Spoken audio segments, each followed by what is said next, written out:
Tommy says, I seem to be going through the travel on my Pike pretty easy even at the correct air pressure. Will adding a bottomless token help, and can you show me how to do it? Using SRAM's bottomless tokens is a great way to increase the ramping of your fork's air spring.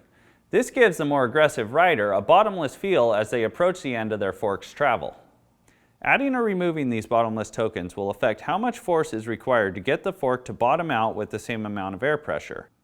Some bikes come with custom-tuned forks that already have these tokens installed to suit the geometry and travel of the bike, but you can still add or remove tokens to better suit your riding style. The process of adding or removing these tokens will dramatically change your ride and is actually quite simple to do. Start by checking the air pressure you are currently running in your fork. Once you've checked to see what the air pressure is, make a note so you can come back to it at the end. Now, remove all the air in the fork by depressing the valve. Once all the air is out of the fork, take a 24mm socket and remove the air cap.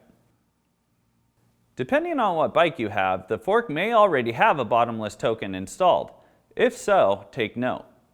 If you are going to add a token, simply thread it onto either the top cap or the token that is already secured to the top cap.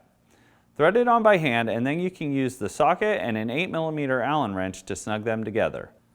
The max torque spec is only 2.3 Newton meters, so no need to go crazy and over-tighten them.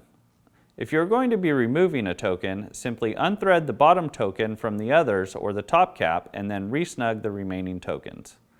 Before putting the top cap back on, be sure to put a little grease around the O-ring above the threads and then tighten the top cap and tokens back into the fork.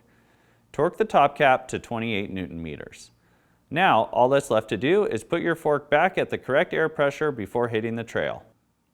Once you get the feel for your fork again, you may end up having to change the air pressure a little to account for the change in the spring ramping to accommodate your riding style.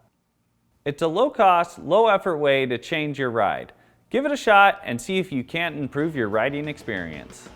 If you want your question asked on Ask a Mechanic presented by Cyclery, send your inquiry to webletters@competitorgroup.com.